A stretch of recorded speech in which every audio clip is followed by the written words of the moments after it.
In 1972, the Army called my number, and I was trained as an infantry medic, where my love of medicine was born. But since I truly hated the idea of being shot at or sleeping in the mud, I got myself retrained as an X-ray technician and developed a passion for medical imaging.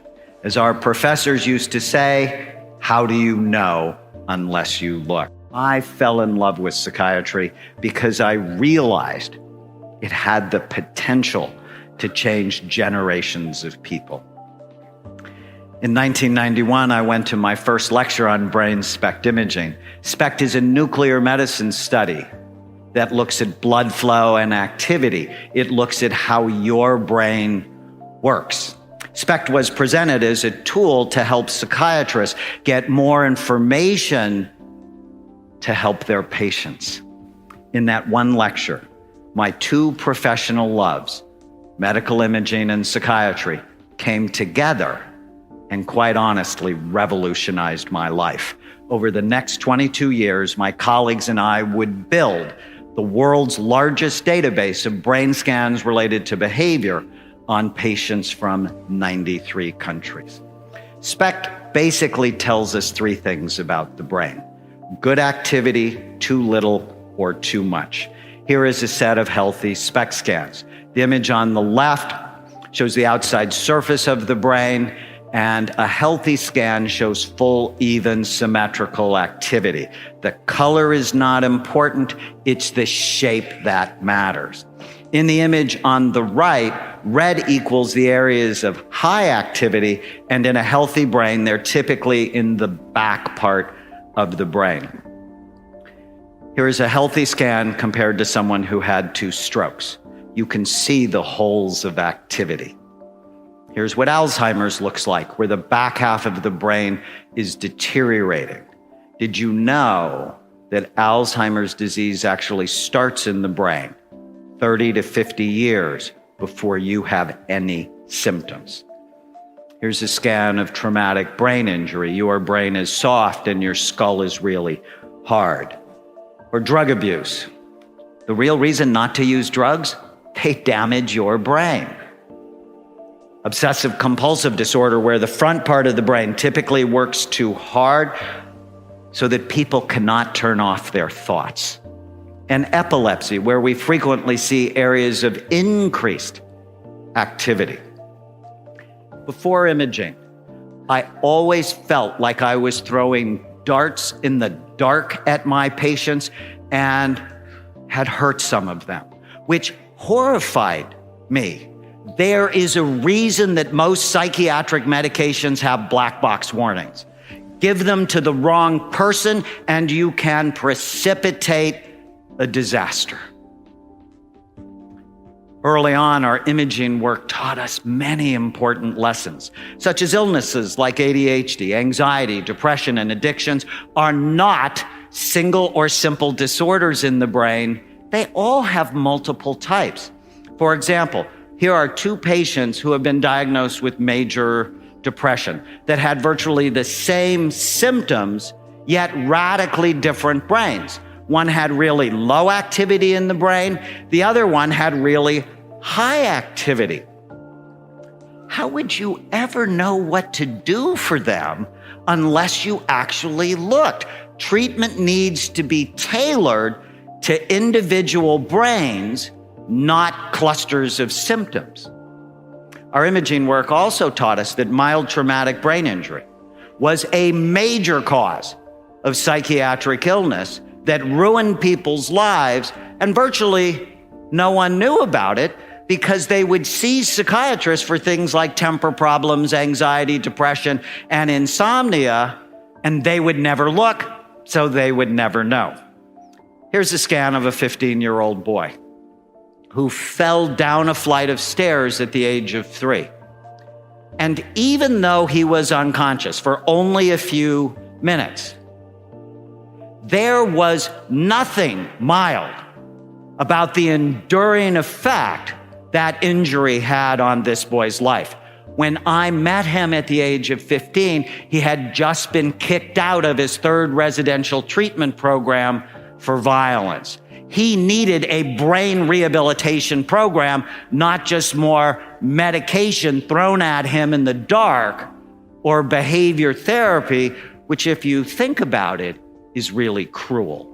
To put him on a behavior therapy program when behavior is really an expression of the problem, it's not the problem. Researchers have found that undiagnosed brain injuries are a major cause of homelessness, drug and alcohol abuse, depression, panic attacks, ADHD, and suicide. As we continued our work with SPECT, the criticism grew louder, but so did the lessons. Judges and defense attorneys sought our help to understand criminal behavior. To date, we have scanned over 500 convicted felons, including 90 murderers. Our work taught us that people who do bad things often have troubled brains. That was not a surprise. But what did surprise us was that many of these brains could be rehabilitated. So here's a radical idea.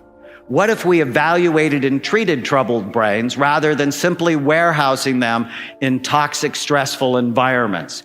In my experience, we could save tremendous amounts of money by making these people more functional, so when they left prison, they could work, support their families, and pay taxes.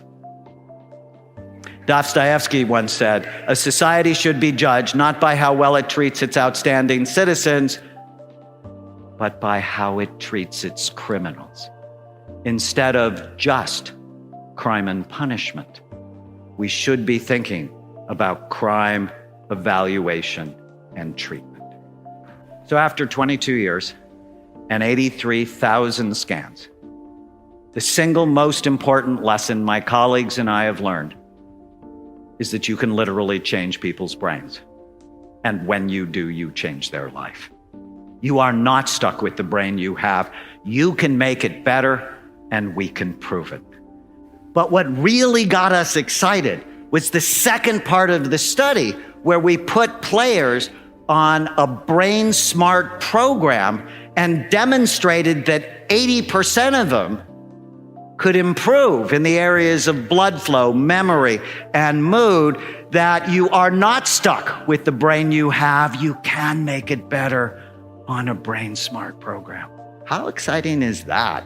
I am so excited. Reversing brain damage is a very exciting new frontier, but the implications are really much wider. Here is the scan of a teenage girl who has ADHD, who was cutting herself, failing in school, and fighting with her parents.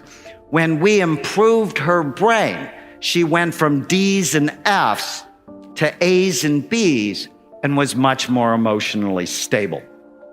Here's a scan of Nancy. Nancy had been diagnosed with dementia, and her doctor told her husband that he should find a home for her because within a year, she would not know his name. But on an intensive brain rehabilitation program, Nancy's brain was better, as was her memory. And 4 years later, Nancy still knows her husband's name. Or my favorite story to illustrate this point is Andrew, a 9-year-old boy who attacked a little girl on the baseball field for no particular reason, and at the time was drawing pictures of himself hanging from a tree and shooting other children. Andrew was Columbine, Aurora, and Sandy Hook waiting to happen.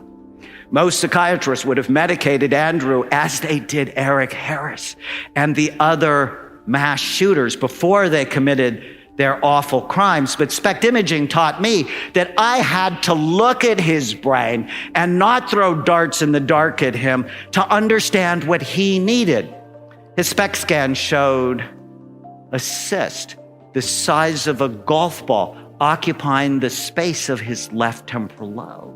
No amount of medication or therapy would have helped Andrew. When the cyst was removed,